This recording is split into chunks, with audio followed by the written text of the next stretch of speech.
45 minut več. Ja. Spoštovane gospe, spoštovani gospodje, dovolite mi, da vas v imenu Cankarjeve založbe vse res toplo pozdravim na današnjem srečanju, na katerem se bomo pogovarjali o biografijah pomembnih državnikov in voditeljev narodov. Z mano so na odru kar trije doktorji znanosti, en za drugim, tako da če bi bili tam nekje v času Mao Tse-tunga, bi nas vse poslali verjetno na riževo polje saditi riž, ne? Ampak imamo srečo in v Sloveniji lahko se takole mirno pogovarjamo.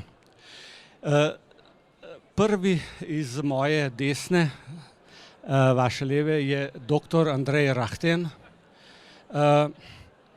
redni profesor na Mariborski fakulteti, sodelavec inštituta Milka Kosa pri ZRC SAZU,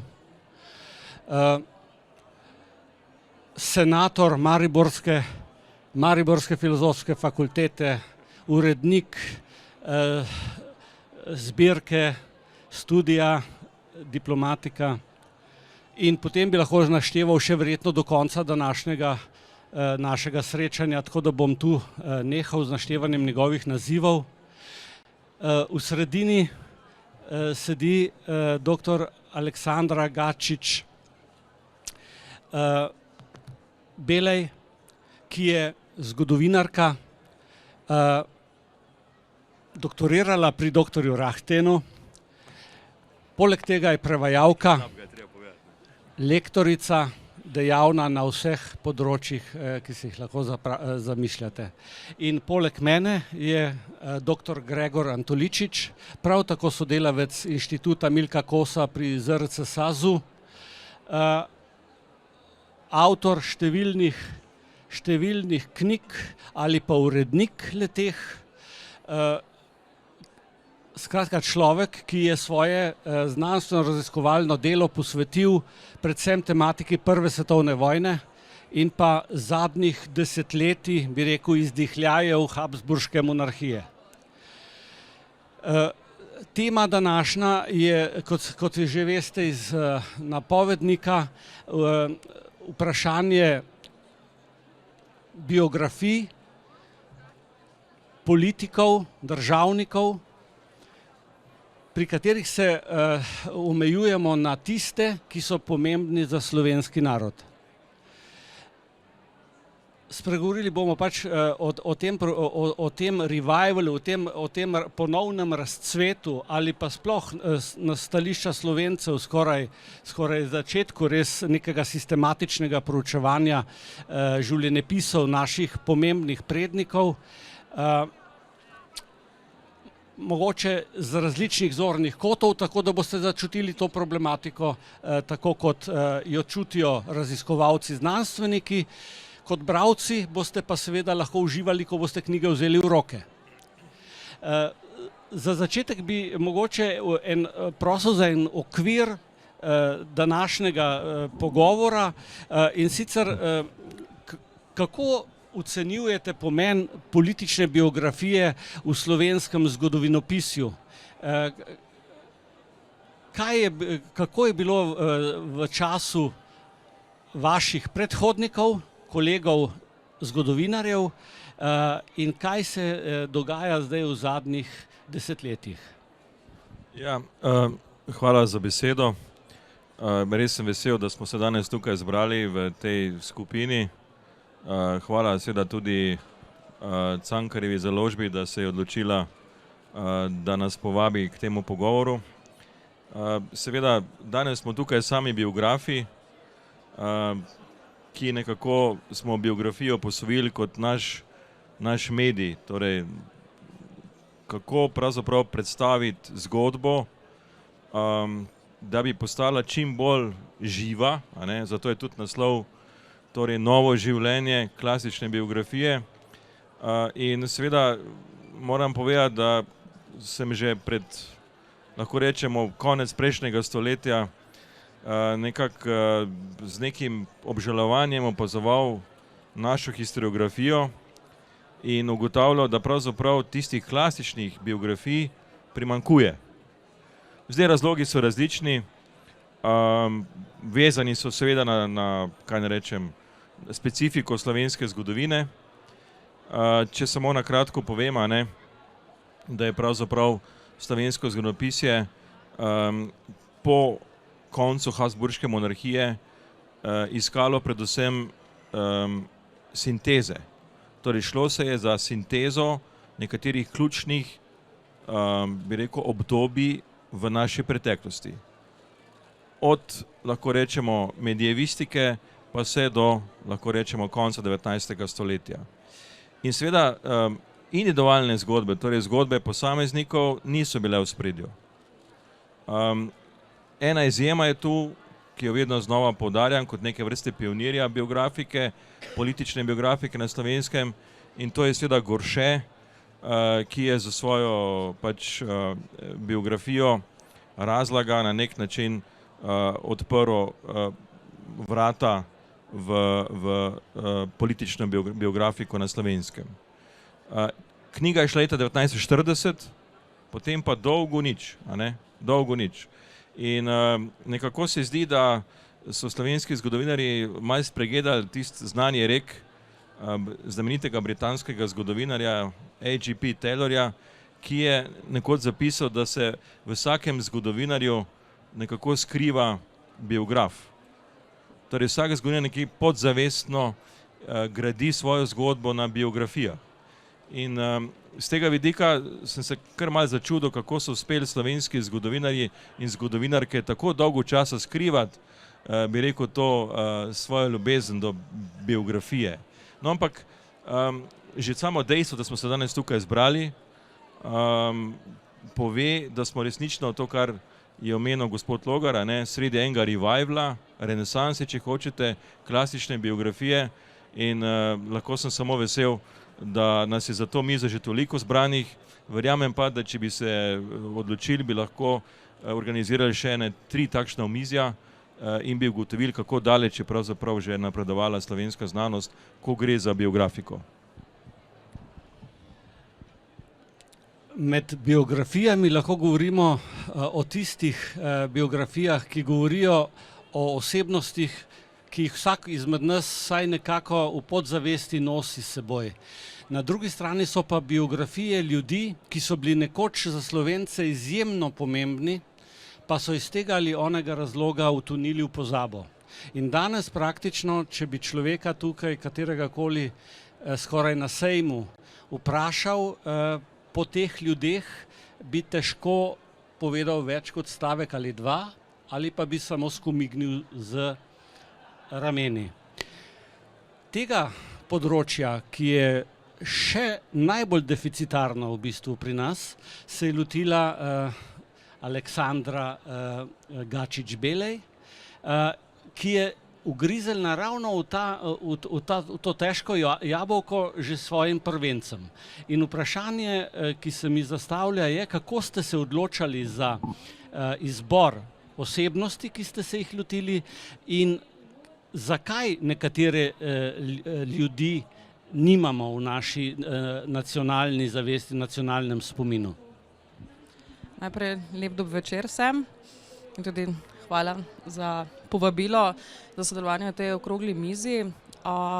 Kako sem se lotila zdaj? Najprej vsekakor kriv moj mentor, ker tudi v uvodu Vošnjakove knjige sem tudi zapisala ravno to, da v vsakem zgodovinarju teči biograf. Zame so to zdaj postale res že poslastice in do svojega prvenca, torej to je tudi moja doktorska dizertacija, Bogomila Vošnjaka, sem pravzaprav prišla tako, da sva s kolegico bili napoteni na neko raziskovalno delo v beograjske arhive, kjer naj bi sestavili nek seznam ljudi, ki so delovali v jugoslovanskem času, torej bodisi v kraljevini ali pa potem socialistični Jugoslaviji, v diplomaciji. In že takrat je bilo presenečenje, koliko je dejansko bilo teh ljudi, za katere niti danes ne vemo, da so tudi delovali na najvišjih funkcijah. In Eden izmed teh oseb je bil Bogomil Vošnjak in takrat sem se odločila med Vošnjakom ali pa Antonom Novačanom, torej, ki ni bil samo dramatik, pisatelj, ampak tudi diplomat, ampak na koncu je pa nekako tehnica se gradi na Bogomilu Vošnjaku, ker njegov oče izhaja iz Šaleške doline, odkoder tudi sama prihajam in vedno, ko raziskujem najprej svojega nekega lokalnega okolja, ne, in zato so vsi trije, o katerih sem biografije pisala, so dejansko iz Šaleške doline ali pa saj potomci, ne. Ja, z Bogomilom Vošnjakom smo se tudi srečali na študiju, ampak samo kot neke kratke omembe, in že sama sem si ga zapomnila, to je tisti, ki je nekako škodljivo ravnal proti slovenskemu narodu, glasoval za videodansko ustavo, glasoval za enotni jugoslovanski jezik, in to je nekako tista lisa bila, ki je dejansko pustila madež na njegovem življenju, zato da je šel v pozabo, ne. Drugi razlog je bil ta, da je po vojni moral pobegniti najprej v Italijo, potem pa v Združene države Amerike in se potem nikoli ni več vrnil v domovino. Razlog zakaj? Zato, ker je bil oster nasprotnik nove oblasti, torej komunistične oblasti, in to je en izmed razlogov, zakaj je bil dolgo zamolčan. Sploh pa preseneča dejstvo, zakaj je toliko časa zamolčan, če pa o njemu je res ogromno ohranjenega gradiva. Naredil je veliko, no, tako kot je enkrat na enem mojem predavanju, moje predstavitvi tudi dr. Bajc omenil, dejansko je Vošnjak bil tisti, ki je med Prvo svetovno vojno Slovence postavil na svetovni zemljevid, ker res je ogromno naredil, no, tudi na lastno pobudo, z lastnimi finančnimi sredstvi svojega očeta, o katerem sem potem tudi pisala biografijo. Nekaj je pa pripomogla k tej pozabljenosti tudi njegov značaj, karakter, no. Veliko je naredil, ampak je bil pa tudi kar dosti trmasta oseba. Druga takšna zamolčana oseba, pa mogoče ne toliko zamolčana kot v senci nekaterih vidnejših oseb iz njegovega časa, to je pa dr. Karl Vrstovšek, ki ga, tako kot sem to knjigo napisala skupaj z kolegom dr. Jenošem, Vrstovška lahko vsaj na Štajerskem postavim nekako v bok ali pa tesnega sodelavca dr. Korošca, in seveda je bil nekako v njegovem ozadju, ne. Bil pa je tudi v ozadju generala Maistra, ker mislim, da veliko, vsaj študentov ne vem tudi, da je Karl Vrstovšek bil tisti, ki je Rudolfa Maistra povišal v generala in se zaradi tega tudi moral v Ljubljani potem tudi zagovarjati. Ob vsem tem sva potem še s kolegom skušala dokazati, da so njegovi sodobniki Vrstovška, tisti, ki so ga podpirali, upravičeno imenovali za političnega očeta Slovenske univerze, ne. In tu smo se spet srečali pred nekaj leti s težavami, ker tudi nekako univerza ni toliko dala poudarka temu, da je Karl Vrstovšek tisti, ki je vsaj tehnično zaslužen za Slovensko univerzo. In mogoče zaradi tega, ne, ni toliko izstopal, poleg tega je bila njegova politična kariera prekratka in za seboj ni pustil nekih pričevanj. In to je tudi mogoče razlog, da se prej nekdo ni lotil pisanja biografije njegove, ne. Tako da pisala sem potem tudi Mihaelu Vošnjaku, ki sicer so bile biografije, ampak jaz vedno nekako tudi poskušam slediti, če je kakšna obletnica rojstva, smrti ali pa nekega dogodka, da potem se te ljudi mogoče spet na plano osvežijo spomin, osveži njegov življenjepis in kaj dejansko so ti ljudje doprinesli slovenski zgodovini, da jih nekako iztrgamo iz tega zgodovinske pozabe. Hvala.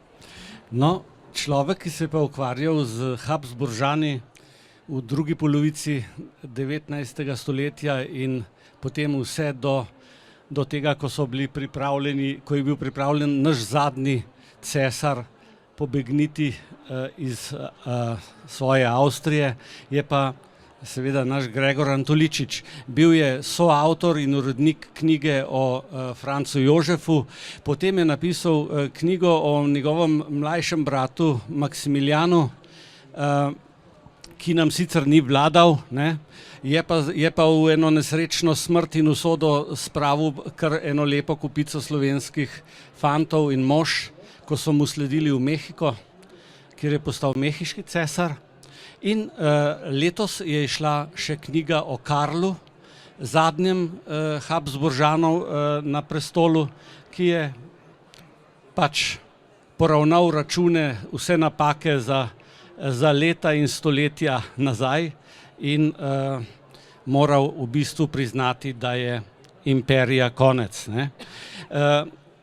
Gregor, seveda, pri Maksimilijanu je to zelo očitno, ne, ko govoriš o njem in o odnosu do Slovencev in odnosu Slovencev do njega, ampak tudi pri obeh drugih cesarjih, ne, je zelo močno prisotno to vprašanje, kaj so Slovenci čutili do svojega cesarja, pa tudi koliko jih je cesar sploh imel pred svojimi očmi, ne.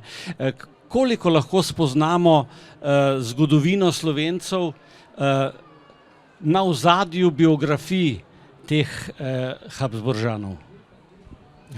Hvala tudi v mojem imenu za povabilo. Res je, da smo v zadnjih letih pripravili več knjig. Moram reči, da če si že pogledam to, kar se za nami vrti, od 6 knjig, ki so prikazane, 5 prikazuje naše nekdanje vladarje. Ko gledam tam stojnico Mladinske knjige, vidim na platno, da se ob fitness knjigah, ki bi mogoče meni prišle prav, pa kakšnih drugih romanih, vrti slika cesarice Sisi oziroma neke nove biografije, ki je šla pri Mladinski knjigi. Torej se vidi, da ni samo biografija kot takšna v zadnjih letih, to, kar je povedal dr. Ahten, doživela nek preporod, ampak tudi biografije naših nekdanjih vladarjev, kar seveda v tem kontekstu vedno znova radi poudarimo, da so to bili naši vladarji, da so pač kar nekaj stoletij Slovenci živeli pod njihovim žezlom in prav zaradi tega je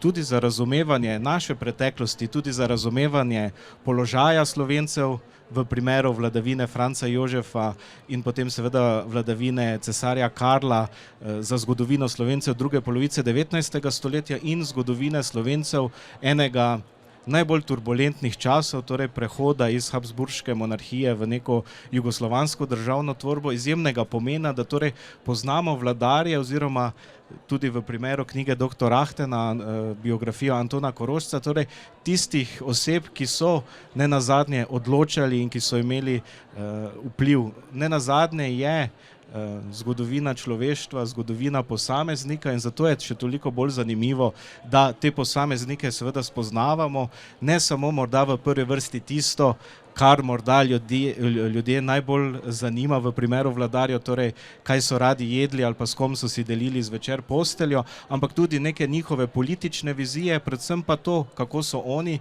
videli en majhen narod, kakršni smo bili Slovenci tedaj in še danes in tako kot si ti omenil, Tine, tudi kakšen je bil odnos Slovencev do teh vladarjev. Kajti, če si pogledamo nekatera poročila, naprimer iz časa Prve svetovne vojne, vojaška poročila, boste videli, da je bilo Slovencem vedno očitano, da so cesarjev najbolj zvesti narod.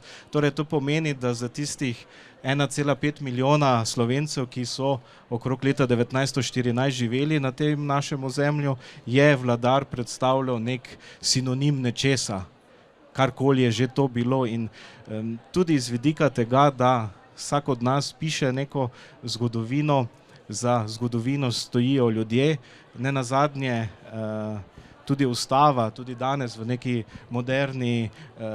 moderni demokraciji in parlamentarizmu ustava ni neka stvar, ki bi bila dana od zgoraj, ampak so tudi ustavo napisali ljudje takšni, kakršni smo mi in zaradi tega je v kontekstu preučevanja zgodovine tako zelo, po mojem mnenju, tako zelo pomembno, da poznamo biografije posameznikov in da se kot avtorji trudimo v neko splošno biografijo, torej kdaj je bil nekdo rojen in kdaj je umrl, v tisto vmes plesti ne samo njegovo zgodbo, ampak v primeru vladarjev, politikov, plesti tudi zgodbo nekega naroda, ljudi, na katere je ta vladar ali politik vplival. Morda za Andreja vprašanje. S kakšnimi izzivi ste se srečali pri pisanju biografije o najpomembnejšem državniku slovenskega rodu med obema vojnama oziroma v času stare kraljeve Jugoslavije?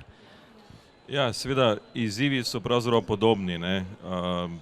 Torej, če se lotevamo, kar je pravzaprav mi trije tukaj vsi skupaj počnemo, življenjepisov politikov, ki so delovali na prelomih časov, torej, če hočete iz pozne Habsburške monarhije v Kraljevo Jugoslavijo in potem iz Kraljeve Jugoslavije v socialistično in tako naprej, se vedno znova pojavi vprašanje virov, ne. Zdaj, na Zahodu imate pri teh pomembnih politikih vedno neke fondacije, inštitute, ki so posvečeni prav njim in ti potem tudi hranijo ponavadi gradivo, a ne. Tako da, če greš pisati enega Churchilla, greš na Churchill institut in imaš tam že ogromno enega gradiva, da ne govorimo o vseh možnih drugih arhivih na državni ravni. Zdaj pri nas, pri enem Brejcu, pri enem Korošcu, pri enem Izidoru Cankarju, če naštejem samo nekatere, katerih sem se loteval, je seveda problem, da imate zelo redko, da bi imeli na enem mestu zbrano sogradivo. Večinoma morate iskati po različnih arhivih, osebnih, takšnih in drugačnih, zasebnih takšnih in drugačnih, a ne. Tukaj z nami je danes tudi gospa Angelika Hribar, ne, ki dobro ve, kako sem pravzaprav bil hvaležen za njene nasvete in korespondenco, ki mi je takrat pomagala pridobiti za Izidora Cankarja, a ne. Torej, seveda Cankar, njegovo gradivo recimo je bilo razpršeno na različne konce, ne, od Arhiva Republike Slovenije do SAZU-ja, do tega, da sem potem čisto po naključju še tu pa tam kaj druga odkril. Pri Janku Brejcu dam en primer, kjer sem moral zbirati gradivo od Koroškega deželnega arhiva do Arhiva Republike Slovenije pa še v Nuku, a ne. Skratka, gre za veliko razpršenost virov, s katerimi se soočamo, kadar želimo pisati o pomembnejših slovenskih politikih. Zelo malo imamo primerov, da je ohranjeno prav neka osebna zapuščina. Zdaj, Aleksandra je imela to srečo, ne, da je seveda Vošnjak bil zelo priden in je zapustil neko zapuščino, kjer se da že kar eno zelo resno raziskavo upraviti. Ampak seveda tudi to je premalo, tudi Aleksandra ve, da je morala iskati še druge vire, da dopolnijo to sliko. In če grem zdaj k Korošcu, kar je bilo tudi tvoje vprašanje na začetku, a ne. Korošec je bil pa najbolj zahteven. To pa zato, ker pravzaprav je zavestno se izogibal temu, da bi karkoli zapustil, kar bi lahko njega v aktualnem političnem življenju kompromitiralo. Njega so direktno spraševali, to pišem v predgovoru knjige, ne, njega so direktno spraševali, zakaj vi nič ne napišete, ne, zakaj ne napišete ene spomine, zakaj ne pišete dnevnika. In Korošec jim je odgovarjal, če bi se jaz tega lotil, potem bi zelo kmalu nehal se ukvarjati s politiko, ker mi nihče več ne bi zaupal. Ker bi si mislil, da potem prenašam te zaupne informacije naprej v svoj dnevnik, ki pa lahko seveda spet v okoliščine pride v kakšne neželene roke, a ne. In seveda, če imate politika, ki zavestno nekako briše sledi za sabo, je zelo težko mu priti blizu, a ne. Ampak imamo pa srečo, in to pa je zdaj tista druga plat, ki nekako je tudi slovenska specifika, ki jo treba pohvaliti, a ne.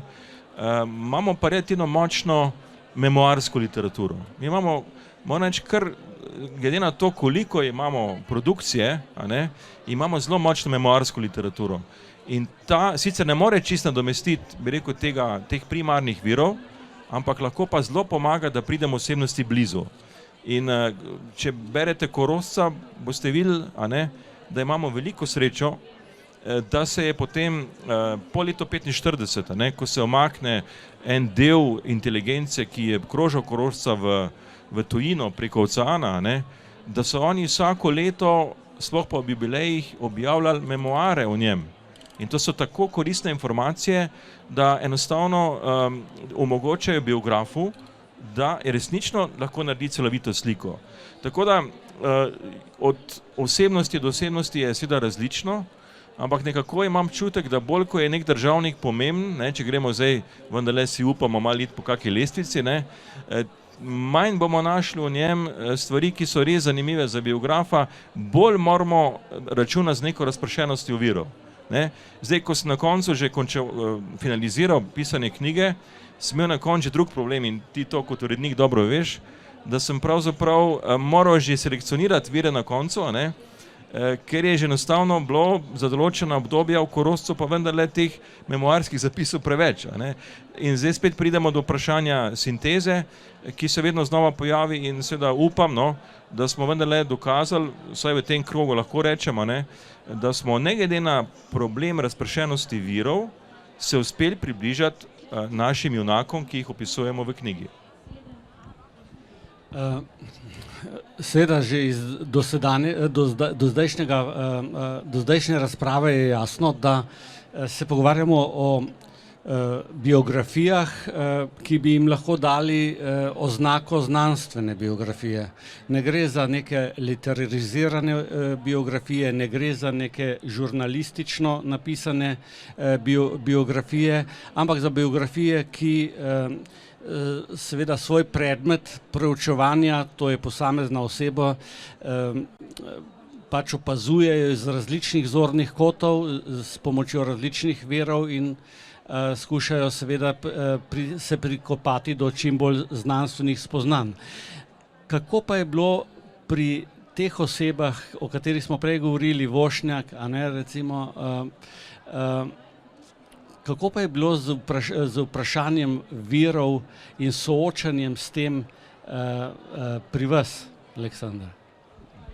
Ja, tako kot je že dr. Rahten povedal, jaz sem imela srečo predvsem pri Bogomilu Vošjaku, da gradiva je bilo, ne bom rekla preveč, ampak res veliko. No. Veliko. Arhiv Republike Slovenije res hrani njegovo res bogato zapuščino, ampak seveda zahvala Vošnjaku, kot da je čakal, da bo nekdo nekaj nekoč pisal, ker Vošnjak je pisal dejansko vsak dan dnevnik. Vsak dan, sicer nikjer nisem našla dnevnika iz druge svetovne vojne, predvidevam, da se je ta nekje zgubil, je bil uničen ali kakorkoli že, tega dela ni. Sem pa tudi jaz morala v več arhivov.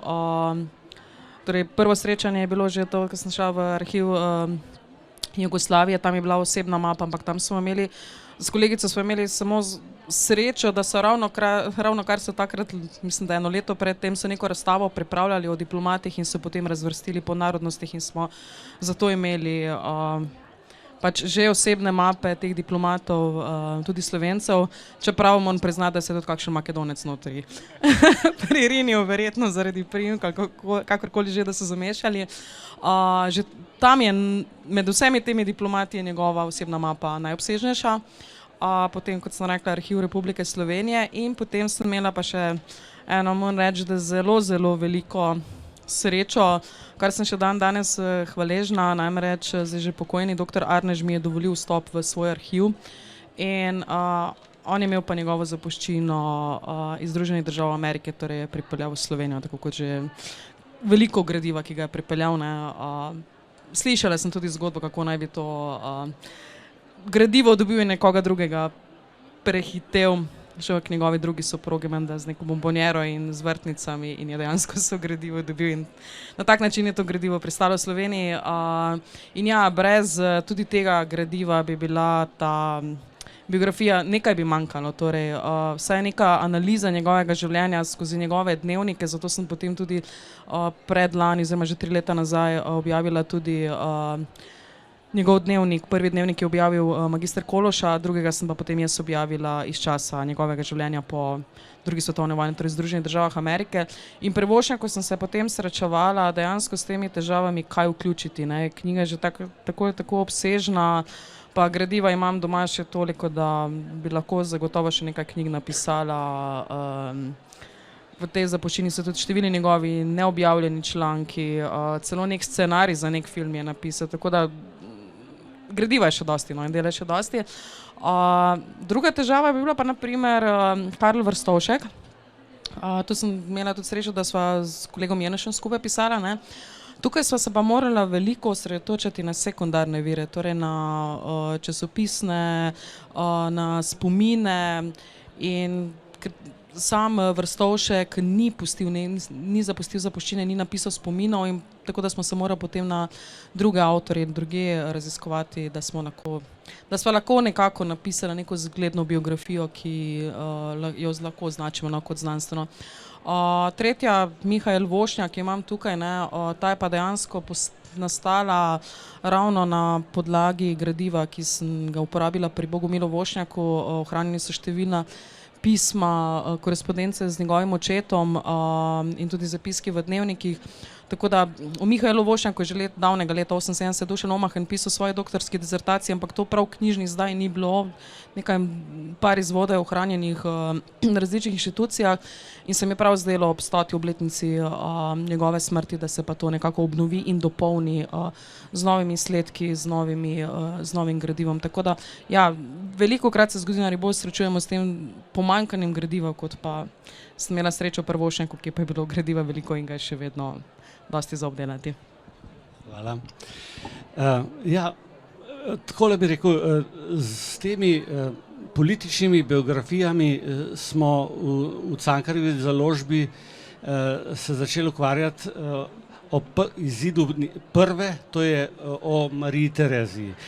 Ta je bila prevodna. Takrat še nekako tudi jaz sam se še nisem znašel čisto med vsemi zgodovinarji, da bi že takrat iniciiral, pač spodbudil nekoga, da bi se lotil Marije Terezije naše. Zato smo morali to zadrego reševati z nekim uvodom, da smo vsaj z uvodom dali knjigi Slovenski pečat, to se pravi Marija Terezija in Slovenci, kajti tam drugače o tem ni bilo dosti govora.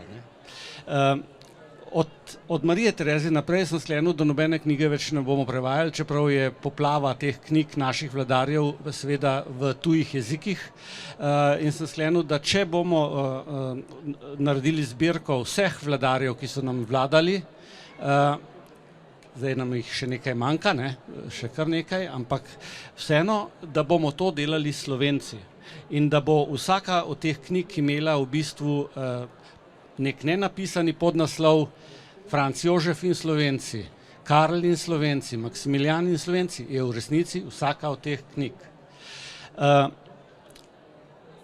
Doktor Antoličič je seveda z Habsburžani zdaj živi že kar večino svojega znanstvenega življenja in velikokrat so tudi v pogovorih se dotaknila vprašanja, kako ostati čim bolj objektiven, kako zavzeti neko čim bolj znanstveno distanco do posameznika, ker te ljudje ti zlezejo pod kožo s časoma, če preveč dolg časa z njimi živiš in te spremljajo praktično od jutra do večera, se zelo hitro stvar lahko spreobrne v malo usladno zgodbo ali pa zgodbo, ki ni čisto realna. Kako si, Gregor, se soočil s tem problemom, zavzeti kritično distanco, predvsem tudi v kontekstu vprašanja vladar Slovenci? Ja, ob tem, kar sta omenjala Andrej in Aleksandra, torej problemih virov, je morda to, vsaj iz mojega vidika, mogoče drugi avtorji nimajo teh težav, ampak to, kar si ti omenil, ohranjati neko kritično distanco. Običajno, kadar ne pišemo biografij izrazito negativnih zgodovinskih osebnosti, pri Hitlerju, Mussoliniju in še kom, tega problema verjetno vsaj 99,9% avtorjev nima. Pri ostalih politikih ali pa vladarjih pa je slika seveda drugačna. Običajno si človek zbere pisanje nekoga, ki mu je bliže, ki ga bolj zanima, in potem je ta nevarnost zelo velika, da zapade v to, da nekako sočustvuje za tisto osebo ali pa jo ne nazadnje poveličuje. Zdaj, kar se tiče mojega Maksimilijana, če smem tako reči, ravno danes sem prebral svojo prvo recenzijo svoje knjige mladega kolega iz Inštituta za novejšo zgodovino, ki je sin avtorja znamenitih stripov o Meksikajnarjih in je to med drugim pohvalo, torej, da ne zapadam v neko osladnost, ampak da sem tudi kritičen do Maksimiljana. In predvsem pri vseh teh vladarjih, tako kot je omenil Andrej, ali pa pri politikih, ko mi nimamo dnevnikov, ko tudi en Franc Jožef se ni vsak večer sedel za mizo in napisal, danes sem pa se odločil za to, ker to je seveda najtežje za nas, ker pridemo v polje neke interpretacije. In ta interpretacija je seveda potem tista, pri kateri moramo biti najbolj kritični oziroma ohranjati neko objektivno distanco, da ne zapademo v to, da bi ljudi preveč poveličevali. Zdaj, včasih se v našem krogu že malo pohecamo, da ker smo že izdali toliko knjig na temo Habsburžanov, da kdo dobi občutek, da se za tem, tako kot si ti rekel, zjutraj vstanemo in zvečer gremo spat. Ampak ideja za tem ni ta, da bi mi želeli te avtorje poveličevati, daleč od tega. Moja, pa verjamem, da tudi želja Andreja je vedno bila ta, da se ti vladarji, ki so bili zaradi neke menjave političnih sistemov širše pozabljeni, nekako vrnejo med nas, ampak ne v smislu, da bomo jih zdaj poveličevali, daleč od tega, ampak da poznamo njihovo zgodbo, njihovo življenjsko pot in, kot sem že omenil, da vemo, kako so vplivali na naše prednike in kako so naši predniki živeli z njimi.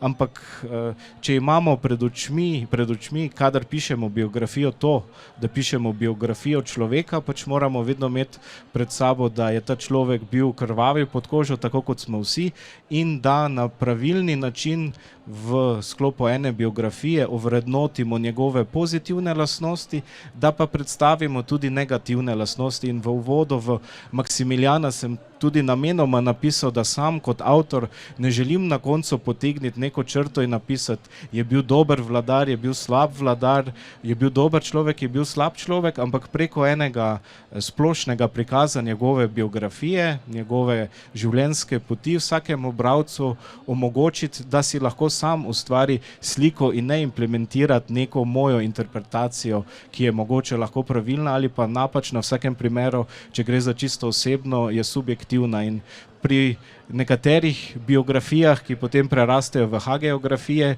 je to včasih problematično, da tudi v času življenja Franca Jožefa ali pa nemudoma po njegovi smrti so tudi kakšni Slovenci napisali kakšno njegovo kratko biografijo, ki je bila polna samih hval in seveda ni imela neke kritične distance, ampak če izvzamem tiste knjige, pri katerih sem sodeloval, pri vseh ostalih knjigah kolegov moje generacije ali pa malo starejših ali pa malo mlajših, mislim, da v zadnjih letih je ta kritična distanca vedno prisotna, kar je tudi prav in jaz mislim, da to bralci tudi čutijo, ko berejo te knjige. Andrej, bi mogoče nadaljeval na tej točki in poskušal odgovoriti na vprašanje, katere osebnosti, politični voditelji nas še čakajo, da se jih lotimo in da jih ponudimo slovenskemu bralcu? Ja, to se mi zdi za naš finalni krog bistveno vprašanje. Mislim, da se sedaj v tem krogu vsi strinjamo, da smo postavili neke temelje temu revivalu, raziskovanja znanstvenih biografij. Tukaj poudarjam to, kar je tudi Gregor poudaril. Torej, govorimo o znanstveni biografiji, ki ima seveda neke svoje zakonitosti, ima neko metodologijo, za katero vsi stojimo kot znanstveniki in seveda to ima po eni strani neko, bi rekel, kvalitativno prednost, po drugi strani pa seveda omejitve. Torej, ti se ne moreš lotiti biografije vsakega politika, ker si vezan na metodologijo in na neka pravila stroke. In z tega vidika seveda ne moramo reči, sky is the limit, ampak imamo vendarle neke omejitve. Jaz bi seveda rekel tukaj, da če sedaj primerjam čas, ko sem napisal prvo biografijo, in to je bilo konec prejšnjega stoletja, ko sem napisal biografijo Janka Brejca, ki je tudi moja dizertacija pri profesorju Petru Vodopivcu bila, do danes lahko mirno rečemo, da smo resnično že kar en niz pomembnih osebnosti na znanstveni način uspeli ovrednotiti. To je velik dosežek za našo historiografijo, lahko rečemo, ob vseh omejitvah, ki sem jih omenil, a ne? Tudi glede virov. Je pa še nekaj vrzeli, ne? Jaz sem že takrat ugotavljal pred 30 leti in malo več, da sicer je zanimivo, da so prve sodobne biografije prihajale na naše tržišče sredi 80 let. In njihovi avtorji so bili koroški Slovenci. To poudarjam zato, ker je z nami tudi se pridružil direktno z Dunajskega knjižnega sejma direktor Celovške Mohorjeve, gospod Franc Kelih, ki je prav tako eden od podpornikov tega pristopa politične biografike. Namreč trije koroški Slovenci so bili, a ne, ki so pravzaprav postavili v 80 letih temelje sodobni biografiki slovenski, torej Felix Bister z Antonom Koroscem, Jozef Lukan s Francetom Grafenauerjem in pa Walter Lukan z Janezom Evangelistom Krekom. In že takrat sem ugotavljal, da je v bistvu ta, če gledamo politično, katoliški tabor relativno dobro pokrit, imamo pa še precej vrzeli na drugih področjih, a ne. Zdaj, Aleksandra je že naredila nekaj, bi rekel, zelo pomembnih korakov v smeri tega liberalnega tabora, če hočete, ker je Vošnjak, lahko rečemo, eden glavnih protagonistov. Imamo pa še kup osebnosti, ki si bi prav tako zaslužile podobno obravnavo, a ne. Tudi tabor, ki je levo, lahko rečemo, ne, od obeh tradicionalnih meščanskih taborov, ni, kljub vsemu, da bi človek pričakoval, nima nekih klasičnih biografij, kar je tudi zanimivo, ne. In če se na koncu še enkrat obrnem k, bi rekel, glavnemu nizu za biografsko raziskovanje, ki je na tej okrogli mizi, in to so vladarji, lahko rečemo, da smo zdaj naredili, vendarle smo pravzaprav kar že malo obnovili Habsburško monarhijo v literarnem smislu, a ne, v znanstveno literarnem smislu, imamo pa še kar nekaj pravzaprav odprtega prostora, ko gre za dinastijo, ki je sledila Habsburški, a ne, torej Karadžordževiči so ena taka zanimiva tematika, kjer pa razen nekih hagiografij, ne, jaz sem dan slučajno, ko sem bil na ZRC SAZU v svoji službi v knjižnici, si dve sposodo, ne, Aleksandru Karadžordževiču in Petru Karadžordževiču, obe je napisal Jakob Dimnik, obe sta totalnih hagiografij in to, kar je prej bilo en izraz na O, ne bom ga zdaj ponovil, torej očitno je tudi to ena tematika, ki bi bilo treba slediti, ne, mimogrede, Jakob Dimnik je tudi napisal najlepše povesti, rečem kar povesti, ne, o Sisi, ki je bila preomenjena, ne. Jaz verjamem, da tudi v Sisi bomo kmalu dobili slovenski izvirnik, a ne, mislim, da celo približno vem, kdo bo to napisal, ampak in seveda z tega vidika je še en kup enih osebnosti, ki bi si zaslužili takšno obravnavo, in jaz moram reči, da potem, kar vidim tu in kar lahko opazujemo tudi izven tega kroga, mislim, da je slovenska biografika na eni dobri poti in da je celo, lahko rečem mirno, če pogledate zadnje, torej Karla, Maksimiljana, Franca Jožefa, Franca Ferdinanda, tu smo posebno primerljivi, če ne celo boljši, ko gre za, bi rekel, raziskovalno vnemo, kot številne večje historiografije v našem neposrednem sosedstvu. Tako da z tega vidika lahko samo rečem, da nas čaka ne samo lepa preteklost za proučevati, ampak tudi še lepša prihodnost za naše nadaljnje delo. Aleksandra, ko postavite zadnjo piko pri svojem delu, pri biografiji, na kateri ste delali recimo leto, dve ali več, ali se s tem za vas poglavje dokončno zapre, zaključi, ali morda to pomeni šele začetek novih razmišljanj, novih poskusov zapolniti še kakšne bele lise v vašem raziskovanju? Kako se to znanstveno raziskovanje nekako sklene? Res je. Jaz mislim, da nikoli ni končna pika podana, ne, še vedno se lahko pojavijo, ne vem, mogoče kje skriti kakšni viri. in pa drugačni pogledi mogoče katerega drugega zgodovinarja, biografa, mogoče kakšna teza napačna. Poleg tega se vsekakor porodijo nove ideje, ne. Moj primer je bil že pri Bogomilu Vošnjaku, nastali so, torej spisan je bil dnevnik njegov, in to mi je bilo tudi vodilo na podlagi njegovega življenjepisa, torej njegove biografije, spisati potem tudi biografijo njegovega očeta, ne. Naj bi šlo ravno obratno, ne, ampak ravno gradivo, ki sem ga imela, ne, dostopno, je sledilo potem k Mihajlu Vošnjaku. Jaz mislim, da vsekakor nikoli ni končne pike, ne. Tudi pri Karlu Verstovšku se nama s kolegom zgodila ena neprijetnost o predstavitvi knjige. Midva sva zapisala v knjigi, da je imel Karl Verstovšek 2 sinova, ker to sva zasledila v teh sekundarnih virih, vedno se omenjata 2 sinova, na kar se je v Velenju, kjer smo predstavljali prvič to knjigo, so se pojavile vnukinje in na najno veliko presenečenje sva izvedela, da je Verstovšek imel iz enega zakona 4 otroke. Tako da vedno se lahko še pojavi novo odkritje in tudi vsaka biografija, ali pa ne samo biografija, tudi kakršnakoli zgodovinska tematika, ki jo zgodovinarji preučujemo, je vsekakor neko vodilo mogoče komu drugemu, ki bo potem to širše raziskal ali pa mogoče nekako drugačno dimenzijo videl, ne, in potem s tem tudi nadaljeval.